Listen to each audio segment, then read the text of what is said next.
14 months, 3 weeks, and 2 days. That was how long Freya Callahan had worked inside Voss Industries, without Alaric Voss learning her last name. She knew this because she had counted. She had a habit of counting things. Days, discrepancies, decimal places shifted by exactly 1 column to the left, in a spreadsheet that was never meant to survive an audit. 14 months was also how long she had spent arriving before anyone else, leaving after the cleaning crew, and wearing the same rotation of oversized charcoal cardigans that swallowed her the way deep water swallows a stone, completely, without ceremony. The cardigans were the point. The invisibility was the architecture. She had designed it herself, the way she designed everything, with precision and an eye toward sustainability, because a woman built the way Freya was built had learned early, and at considerable personal cost, that being unseen was the only form of peace the world reliably offered a body like hers. Wide hips, heavy thighs, a stomach that curved outward with a softness that no amount of spreadsheet hours had ever flattened, a chest that strained the buttons of blouses not built for her proportion. She had stopped fighting the mathematics of it around age 19 and started instead building systems. The cardigan was a system. The basement office with the broken overhead light she had never reported was a system. The habit of looking at her shoes when she walked the executive corridor was a system. And for 14 months, the systems had held. Until the morning of the Aldermore board meeting, when Dominic Hartley walked into the executive conference room on the 31st floor, sat down at the head of the table that did not belong to him, and called Freya the help in front of 11 board members, 1 visiting auditor from the Cayman office, and Alaric Voss himself. And the system cracked. The morning had begun in the usual architecture of controlled gray. Freya had ridden the service elevator because it opened directly onto the corridor outside the conference suite, without passing through the executive lounge where Clarissa Dunn held court every morning with her skim latte and her commentary. Clarissa was the kind of thin that announced itself, the kind that came with a particular contempt for anyone whose body suggested it had ever enjoyed anything. She was also the executive coordinator for the 3rd floor, which technically made her Freya's peer, though Clarissa had never once operated as though that were true. Freya tolerated this with the patience of someone who had been practicing tolerance as a survival mechanism since middle school. She stepped off the service elevator at 7:42, a full hour and 18 minutes before the board meeting was scheduled to begin, and she moved through the quiet corridor in her flat-soled shoes and her gray wool cardigan, over a white blouse that was a half-size too large because she had bought it for the drowning effect rather than the fit, carrying a leather portfolio so stuffed with annotated reports it had started to splay at the spine, like an old paperback. The Aldermore meeting was the reason she had not slept more than 4 hours in 6 consecutive nights. Voss Industries' relationship with the Aldermore Development Group was the most intricate financial architecture Freya had ever been tasked with maintaining, a layered structure of holding companies and subsidiary accounts and carefully managed quarterly distributions that existed, on paper, as nothing more complex than a regional infrastructure investment portfolio. What it was in the parts of the document Freya had never been explicitly told to read but had read anyway because she was constitutionally incapable of leaving a set of books unbalanced, was a sophisticated mechanism for moving money between entities that had no visible reason to be connected. She had found the anomaly 7 weeks ago, a ghost line, $43,000 distributed quarterly across 6 sub-accounts, each one masked behind a different vendor code, each code cycling on a 17-day offset so that no 2 appearances landed in the same reporting period. She had stared at it for 4 hours on a Tuesday night when the building was empty and the only light in the basement was the fluorescent flicker above her second-hand desk, and she had understood, with a specific cold clarity that settled in her stomach like a swallowed stone, that she was looking at the seam of something she was not supposed to find. She had printed nothing, deleted no files, changed nothing. She had sat with it the way she sat with every problem that frightened her, very still, very quiet, adding numbers until a shape emerged. The shape that had emerged after 7 weeks of silent and meticulous reconstruction was a name: Dominic Hartley. Senior Vice President of Strategic Partnerships, Alaric Voss's longest-tenured executive, the man whose photo appeared in every press release about Voss Industries' charitable foundations, whose handshake was in every gala photograph, whose charm was the kind that left residue. Hartley had been redirecting funds from the Aldermore accounts for 2 years and 4 months. Not stealing in the crude sense, redirecting, which was far more elegant and far more difficult to prove because every transaction had a corresponding legitimate entry somewhere in the system, offset perfectly, as though someone with real accounting intelligence had designed the concealment. But they had made one error: the vendor code cycling schedule. It was based on a prime number sequence, which was clever, but it meant that if you mapped the codes against the Aldermore disbursement calendar on a long enough timeline, a pattern emerged in the gaps. A gap every 117 days. Exactly. A ghost interval that appeared nowhere in any vendor contract because it corresponded to no actual vendor. Freya had found it the way she found everything, by refusing to stop looking. She arrived at the conference room door at 7:51 and let herself in with the access badge. Alaric's executive administrator, a quietly efficient man named Roland, had issued her 4 days ago when she had been tapped to present the Aldermore financials to the board. She set her portfolio on the table, arranged her materials with the precision of someone who controlled the things she could, because the world had taught her the rest was not hers to manage, and then stood at the window for exactly 3 minutes, looking at the city below, with its gray morning light and its indifferent geometry, steadying her breathing, rehearsing the numbers. The numbers were the safe place, the numbers she could trust. Dominic Hartley walked in at 8:47 with the particular ease of a man who had never once questioned his right to walk into rooms. He was followed by 2 of the outside board members who clearly knew him well enough to be mid-laugh as they entered, and he paused at the threshold of the room, the way powerful people pause when they are performing their power for an audience, one hand on the doorframe, surveying the space.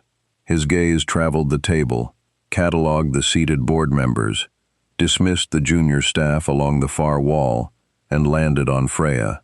She was standing near the presentation screen at the far end of the room, her portfolio open in front of her, her cardigan pulled forward across her chest by habit, her shoulders arranged in the practiced geometry of someone trying to take up as little space as possible inside a room that made her feel, with fluorescent certainty, like a mistake. Hartley's eyes moved over her and moved on. Then they moved back, and in the half-second before his smile shifted into the particular variety of smile that Freya recognized as the social equivalent of a drawn weapon, she watched him decide something. "Is housekeeping still setting up?" he said to the room. Not to her, to the room. As though she were a service condition rather than a person. Several heads turned. Clarissa Dunn, who had secured a seat near the window by virtue of coordinating the refreshment arrangements, made a small sound that was not quite a laugh but was designed to function as one. The outside board members looked briefly uncertain. The 2 junior associates along the wall found sudden urgent interest in their phones, and Freya stood at the head of the presentation screen with her portfolio and her annotated reports, and her 7 weeks of silent reconstruction, and her 14 months of careful invisibility, and she felt the familiar heat rise up through her chest and into her throat. The heat that was not quite humiliation and not quite rage, but something that lived in the corridor between them, and she breathed through it the way she had breathed through every version of this exact moment, in every room, in every iteration of her life, quietly, without motion, waiting. "She presents in 11 minutes. The voice came from the door, low, not raised, not particularly fast. The kind of voice that did not need volume to fill a room because it carried something denser than sound, a specific gravitational quality, the kind Freya had felt in her sternum the first time she heard it, on her third day inside Voss Industries, when Alaric had walked through the basement corridor and said a single word to Roland about a document amendment, and the air pressure had shifted measurably. She had told herself at the time that she was imagining it. She had been wrong. Alaric Voss stood in the doorway of the conference room wearing a black suit, so precisely cut it looked structural rather than textile, the jacket resting on shoulders wide enough that the doorframe behind him appeared to diminish, dark hair, angular jaw carrying the shadow of someone who did not bother with morning maintenance the way men who needed to impress people bothered with morning maintenance. Eyes that were the deep obsidian of water in a winter quarry, and they were currently resting on Dominic Hartley with an expression that was completely, efficiently blank, which was, Freya had learned in 14 months of proximity, far more dangerous than any expression that showed a feeling. Hartley performed a recovery, smooth, practiced, the kind of social fluency that came with decades of being the most charming person in every room. Alaric. I was just asking whether we were ready to begin. Alaric did not respond to this. He stepped into the room and the air temperature dropped the way it always dropped when he moved into a space, a phenomenon Freya had stopped trying to attribute to ventilation systems around month 3. He walked to his chair at the center of the long side of the table, not the head, because Alaric Voss did not sit at the head of tables. He sat wherever he chose, and the table rearranged its significance accordingly. He settled into the chair and placed both hands flat on the surface in front of him, and finally moved his gaze from Hartley. He moved it to Freya, and the quality of it changed, not obviously, not in any way Clarissa Dunn or the outside board members or the junior associates could have identified or described accurately afterward. But Freya felt it like a change in atmospheric pressure, a thing her body recognized before her mind had formed the language for it. He looked at her the way someone looks at a piece of intelligence they have been waiting for and have just confirmed the location of. Ms. Callahan, he said, quietly. Her name, in full, spoken by a man who for 14 months she had been certain did not know her last name. We're ready for you. She had prepared for many versions of this morning. She had prepared for the board's skepticism about receiving a financial presentation from someone they didn't recognize. She had prepared for questions she might not be able to answer without revealing how deeply she had gone into the architecture of the Aldermore accounts. She had prepared for the fluorescent overhead light to make her skin look gray and her cardigan look shapeless, and for someone, she had assumed Clarissa, she had not assumed Hartley, to make some remark that would require her to breathe through the corridor between humiliation and rage. What she had not prepared for was this, the way Alaric said her full name, the way it settled the room. 11 board members recalibrated their attention. Clarissa Dunn went very still in her chair, and Dominic Hartley, for the first time since entering the room, looked at Freya with something other than dismissal. He looked at her with calculation, and calculation Freya understood with the bone-deep certainty of someone who had spent 14 months reading the subtext of every human transaction in this building, was Hartley beginning to understand that he might be in trouble. She opened her portfolio. She pulled her shoulders back, which was a thing she almost never did, a thing that cost her something physical because her body's preferred arrangement was contracted and apologetic, and she pulled them back anyway, and the motion caused the cardigan to shift and the white blouse beneath it to pull forward across the weight of her chest, and she saw Clarissa's eyes move there and away in that particular way they always moved, the inventory glance, the assessment, the conclusion. She did not look at Clarissa. She looked at the presentation screen and she said, in a voice she had practiced until it was level, "The Aldermore Development Portfolio shows a net variance of $2.3 million over 32 months. I'd like to walk you through where it went." The room went very quiet. Hartley's right hand, which had been resting loose on the table, closed slowly into a fist. Freya clicked to the first slide and did not look at his hand, though she had seen it, had logged it, had added it to the architecture of data she was constructing in real time, and began. Numbers were the safe place, numbers she could trust. And these numbers, she had made absolutely certain, were airtight. The presentation took 41 minutes. She had allocated 30. The overrun was entirely due to the board questions, which multiplied after the fourth slide, the way questions multiply when people realize they are looking at something they should have seen years ago and did not. The outside board members, two of whom had financial backgrounds of their own, leaned forward progressively as the slides advanced, their body language telescoping from polite attention to focused alarm in a movement pattern Freya tracked peripherally while she spoke. She never lost the thread. She had the numbers in a structure so complete that she could navigate them from any entry point, answer any question from any angle, and the questions came from every angle, because that was what happened when you unraveled 2 years and 4 months of sophisticated concealment in 41 minutes, in front of 11 people who were suddenly understanding that they had been present while it happened and had not seen it. The only voice that did not ask questions was Alaric's.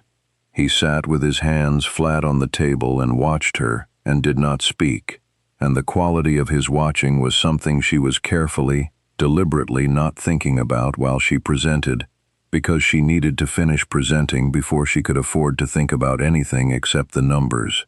Hartley attempted an interruption at slide 9. "These figures are being pulled out of context," he said, and his voice carried its usual polish, its practiced authority, the specific frequency of a man accustomed to having his reframes accepted. Freya did not pause. "The vendor code cycling schedule is documented on slide 11, she said. "I'd ask you to hold your questions until we reach it." She did not look at him when she said it. She was looking at the screen. The room made a sound that was not quite a sound, a collective held breath, a micro-silence, the acoustics of 11 people simultaneously recalibrating who they were looking at. Hartley did not speak again. Slide 11 came and went, and 2 of the outside board members asked Freya to go back to it twice, and by the time she reached the final slide, a clean summary chart showing the ghost interval plotted against the Aldermore disbursement calendar, the pattern visible and inescapable as a scar, the room had the atmosphere of a place where something had just irrevocably changed, and everyone present was in the process of deciding what that change meant for them specifically. Freya closed her portfolio. She said, "I'm happy to answer additional questions." She said it to the room, not to Hartley. Hartley, in the peripheral architecture of her awareness, had gone the particular still of a man trying to calculate whether he had an exit. He did not have an exit.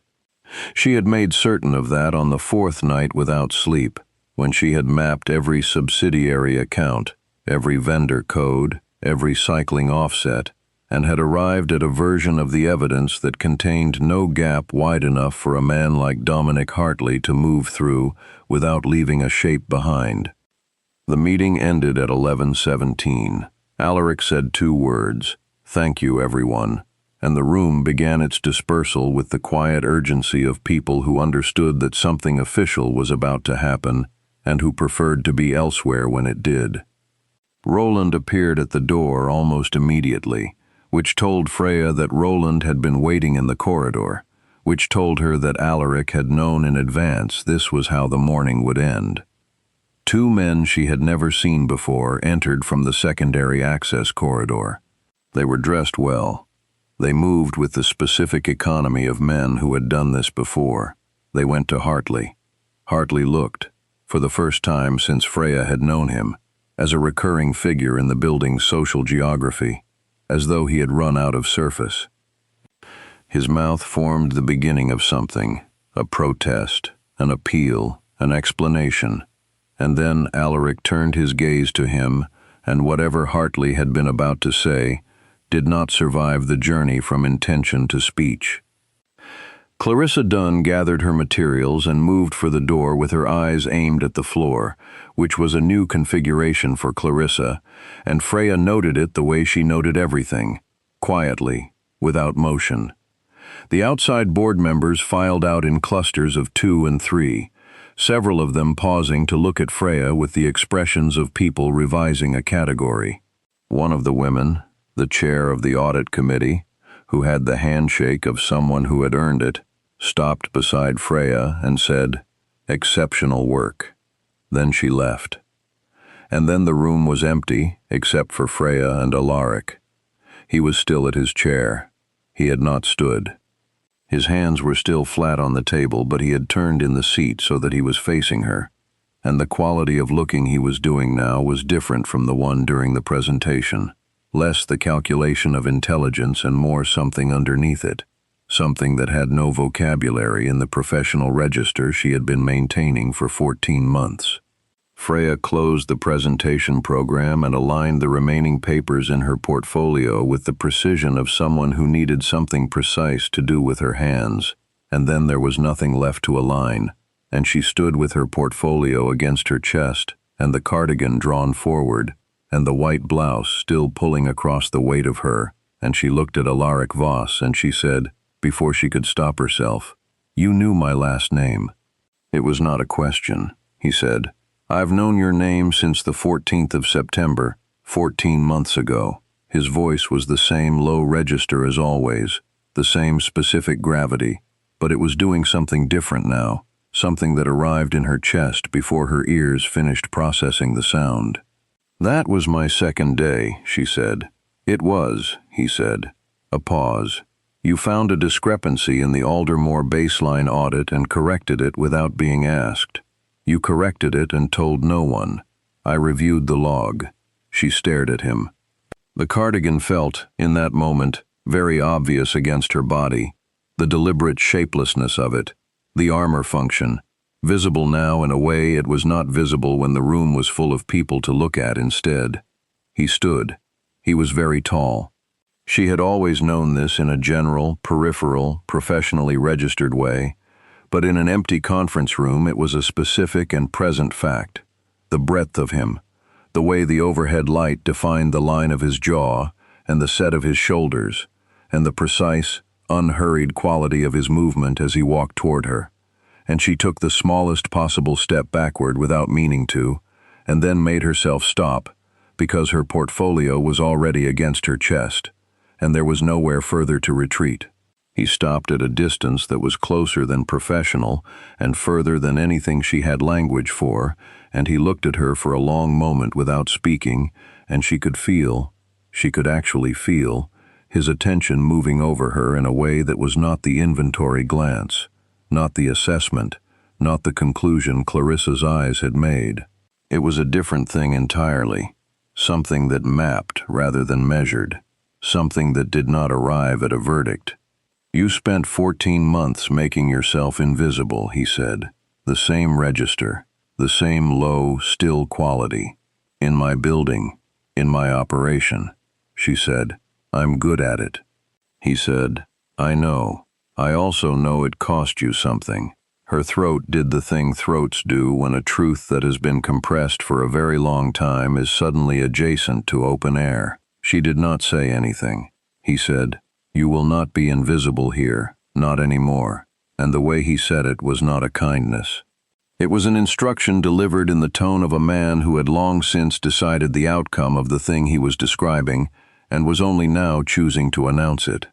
She told herself, on the walk from the conference room to the elevator, that she was not going to let the instruction mean what it had sounded like it meant. She was a practical person. She dealt in numbers and provable patterns and evidence that held up under scrutiny. She did not deal in the particular quality of a man's voice in an empty room, or the way a set of hands looked resting flat on a table, careful and still and present, a deliberately chosen stillness rather than an unconscious one. She pressed the elevator button and the elevator arrived, and she rode it down 3 floors to the corridor outside her basement office, and she stood outside the door for a moment in the corridor's fluorescent light and looked at the door and understood, with the specific cold clarity that had served her extremely well for 31 years, that something had changed in the architecture of her invisible life. and she was not sure she had the right tools to build around it. The tools arrived 3 days later in the form of Roland, who knocked on her office door at 9:15 on a Thursday morning, with a garment bag over his arm and an expression of carefully maintained neutrality that told Freya he had been briefed on how to handle whatever response she was about to produce. The garment bag contained 2 suits, 3 dresses, one wrap-style blouse in deep emerald and another in midnight blue, each one cut differently than anything Freya owned, cut in a way that made no attempt to minimize or conceal or manage the proportions of the body they were intended for, but instead acknowledged those proportions directly, with the matter-of-fact assurance of a garment designed by someone who understood that the body inside it was the given, and the fabric's job was to respond to it. There was a note, it said, in handwriting that was angular and unhurried. "Meetings with the audit committee begin Monday. You will be in the room. Come as yourself. No signature." She sat with the garment bag for a long time. Roland, who had maintained his careful neutrality throughout, said, "He had the designer come in on Tuesday. She had your measurements from your building access profile." Freya looked up. Roland's expression had shifted very slightly in the direction of something that might, in a different context, have been amusement. "The profile lists your height," she said. "It does," Roland said. "It does not list anything else." Meaning the measurements were not from the profile. Meaning Alaric had provided them from some other source, which meant some level of attention that operated at a resolution she had not attributed to him, and that thought settled into the architecture of her chest like a structural element, something load-bearing. She wore the midnight blue dress on Monday. She did not decide quickly. She stood in front of the mirror in her apartment for 11 minutes, which was 10 minutes and 50 seconds longer than she usually spent in front of mirrors, and the woman looking back at her from the glass was different from the woman who had worn charcoal cardigans for 14 months, in the way that a river is different when you remove the dam. The same water, a different arrangement. The dress fit the width of her hips without accommodation, without apology, without the particular species of compromise she had always made with clothing that was designed for a different geometry. It fit the weight of her chest as though the weight were expected, as though it were the specification rather than the deviation. It was the color of deep water under winter light, and it made her skin look like warmth made visible, and she stood with her hands at her sides in front of the mirror and breathed, and did not pull anything forward or rearrange anything, and then walked to the elevator and went to work. The audit committee meeting was in the main conference room on the 31st floor, not the boardroom, and it contained 7 people including Freya and Alaric, and when she walked in, Alaric was already seated, and his gaze moved to her once, a single deliberate pass from the line of her shoulders to the cut of the dress to her face. And something in the obsidian of his eyes changed in a way that was not for the room's benefit, because the room was not looking, and he knew the room was not looking, and he looked at her anyway. She sat down and opened her portfolio, and the meeting began, and she presented for 38 minutes without a single overrun, because no one interrupted with questions. They asked all their questions at the end, and the questions were good ones, and she answered every one, and 3 of the 7 people in the room took notes when she spoke, which was a new experience, and one she sat inside with careful attention, the way you sit inside a room you have not been in before, learning its dimensions. Afterward, in the corridor, Alaric fell into step beside her without announcement, the way he did everything, as though his presence in a space were a physics fact rather than a choice.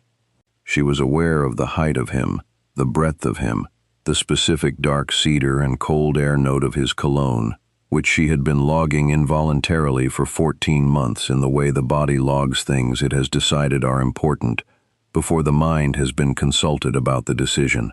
"The committee wants you on retainer," he said. "Which committee?" she said, meaning the legitimate audit committee, and knowing as she said it that she also meant the other architecture she had been not explicitly reading for 14 months. He glanced at her. The edge of his mouth moved. "Both," he said. They walked 3 more steps in silence. Then he said, "You wore the dress," and it was not a question or a compliment. It was delivered in the same register as everything else he said, the declarative register of a man who was accustomed to stating the condition of things. She said, because she was not going to pretend she hadn't stood in front of a mirror for 11 minutes. "It fits," he said. "Yes." Then, "Everything you've been covering was already worth seeing, Ms. Callahan." She kept walking. She did not look at him. Her heart was doing something that was not in her control, and she was a person who needed things in her control, and so she walked 3 more steps in her midnight blue dress that fit every curve of her without apology, and then she said, to the corridor ahead of them rather than to him, "My name is Freya." He said, "I know." 2 steps later, Freya, in the low register, in the rough-edged quiet of it, and the corridor was fluorescent and indifferent and completely ordinary, and she walked through it, feeling, for the first time in 14 months, like someone who was meant to be seen. The man who had moved the Aldermore money was formally removed from Voss Industries on a Wednesday with the quietness of something that had always been inevitable. There was no public statement. There was no board emergency. There were simply 2 men from legal and the 2 quietly efficient men Freya had seen in the conference room, and Dominic Hartley's office was empty by noon, and his name was gone from the organizational chart by 3, and the building continued its operation as though a weight had been adjusted, rather than a person removed. Freya was in her office, her new office, on the 28th floor, with windows that opened onto the city's actual light, rather than a fluorescent approximation of it, when Roland knocked and told her Alaric wanted to see her. The office was still arranged with her particular precision. The annotated reports aligned, the second monitor running the Aldermore reconstruction she was nearly finished documenting into a format that could withstand any external audit. She saved the file and went. His office was the way it always was, large, dark-paleted, the kind of clean that came from having no decorative objects except the ones that were functional, and no clutter, because clutter was a form of imprecision. He was standing at the window when she came in, looking at the city with his hands behind his back, and he did not turn immediately when she entered, which was the kind of thing that in another man might have been a power performance, but in Alaric was something else, something closer to the specific stillness of a person who is deciding how to say what they have decided to say. She stood inside the door and waited, he said, without turning. "The audit documentation you've been building, the full reconstruction, it's almost complete," she said. "It implicates 17 additional transactions," he said. "Ones I didn't put in the board presentation." She said, "No." He turned. "The 17 transactions," he said, "trace back to something older than Hartley, something he was skimming from." She knew this. She had known it for 3 weeks. She had sat with it the way she sat with every piece of data that frightened her, very still, very quiet, adding numbers until a shape emerged. The shape that had emerged was large enough that she had not slept properly since the night she had found it. He walked from the window toward her, slow and unhurried, and stopped closer than the audit committee corridor had been, close enough that the cedar and cold air of his cologne was a precise and present thing, and he looked at her with the same mapping quality she had felt in the conference room on the morning that changed everything. He said, "The people behind those transactions will know the reconstruction exists. They will know someone built it." She said, "I know," he said. "They will come looking for the person who built it." She said, "I know that too." A long pause. The room had the weight of something about to shift. He said, "You're not afraid." She said, "I'm extremely afraid. I'm just not going to stop." His jaw moved. Not quite a reaction. Not quite the absence of one. He said, "No, you're not." And then he reached up and his hand, bare, not gloved, large and deliberate, came to rest at the side of her face, and the warmth of it against her cheek was something she felt in her spine, in her sternum, in the full weight of her body that had spent years being taught to apologize for the space it occupied, and she did not pull away from the warmth. and she did not look at her shoes. He said very quietly, "I've been watching you build things in the dark for 14 months. She said, "I didn't know you were watching." He said, "I know. You were hiding." His thumb moved, the smallest possible motion, against her cheekbone. "You are done hiding, Freya. Not a request." She looked at him directly, at the obsidian still of his eyes, at the set of his face that was not kind in the conventional way but was honest in a way she had rarely encountered. Honest the way numbers were honest, without performance or management.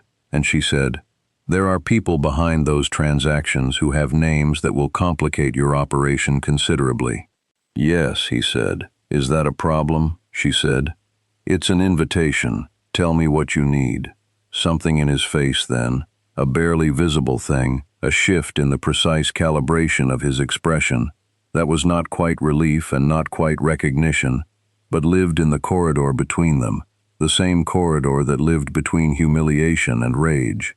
Except this one was different. This one was lit from inside, and she felt it in the full, soft weight of herself, all of her, the curves and the heaviness and the hips and the chest, and the woman who had bought clothing for the drowning effect and had stood 11 minutes in front of a mirror and had decided, finally, on a different arrangement. He said, "I need the names." She said, "I have them." He said, "And then I need you." The room held this. She held it. Then she said, "Then it looks like we both get what we need." And she was the subject of the sentence. She had placed herself there, and she intended to stay. 3 weeks after the Aldermore board meeting that changed the shape of everything, on the Friday that closed the first full cycle of the new audit retainer, Roland delivered a single item to Freya's 28th floor office, a key card in a small envelope with no note. She recognized the building code on the card's face. She had mapped the building's access systems during her second month of employment with the thoroughness she applied to all systems, and she knew what that code opened. She went at 6:15, when the floor was quiet, and she stood outside the door for considerably less than 11 minutes, because she was a different person at the threshold than she had been 4 weeks ago. Different in the architectural sense, the structural sense, the sense of a person who has removed a load-bearing wall and found that the building held its shape anyway, held it better, held it with more light. She used the card. Alaric was inside, at his desk, jacket off, which she had seen perhaps twice in 14 months, and he looked up when she came in, and stood and came around the desk the way he moved toward all destinations, with the unhurried certainty of someone who had already decided the outcome and was simply closing the distance. He stopped in front of her. He said, "The 17 names." She said, "I sent the file to Roland an hour ago." He said, "I know. Roland told me." "Then you don't need to discuss the file," she said. "No," he said. He looked at her in the midnight blue dress. She had worn it again, which was not an accident, and the mapping quality of his gaze was warm now, warmer than the version she had logged in the boardroom, and his hands came up bare and deliberate and rested on the width of her shoulders, the full, wide, real width of them. His thumbs at the curves of her collarbones, his palms against the soft weight of her upper arms, and he held her there with no urgency, simply a holding, a declaration of placement, a statement made through his hands in the same register as every declarative sentence he had ever spoken. She did not contract. She did not arrange herself for less space. She stood in the full measure of her own body and let him hold what she had spent 14 months folding away. And the sensation was not what she had expected, which was complicated. The sensation was simple. It was the sensation of being the right size for the space you were standing in. He said, into the quiet, "You ran the board, Freya," she said. "The numbers ran the board." He said, "You ran the numbers." She considered this, then, "Yes. You have always been the largest thing in every room you tried to disappear from," he said. Not kindly, directly, the way he said all true things. "I know that now," she said. He said, "Good." And he said it the way a man says something he has been waiting to hear confirmed, the way a conclusion sounds when it closes a proof. And she looked at him in the warm light of the office that held no fluorescent gray, no beige wool cardigan, no practiced geometry of apology. And she was Freya Callahan, who found the numbers no one else found, who sat with the frightening shapes in the dark until they resolved into something provable, who had stood at the head of a room in a midnight blue dress that fit every part of her and answered every question and had not once looked at the floor. She had not looked at the floor. She looked at Alaric, he looked at her, and the room held them both. If this story hit you somewhere deep, click the like button. It tells us these women deserve to be seen, and it helps more people find us. Share it with someone who needs to hear that the woman they've been sleeping on is about to run the whole operation. Subscribe so you're here for the next one, because we are only getting started. And drop in the comments, who did you picture when Freya pulled her shoulders back? We want to know.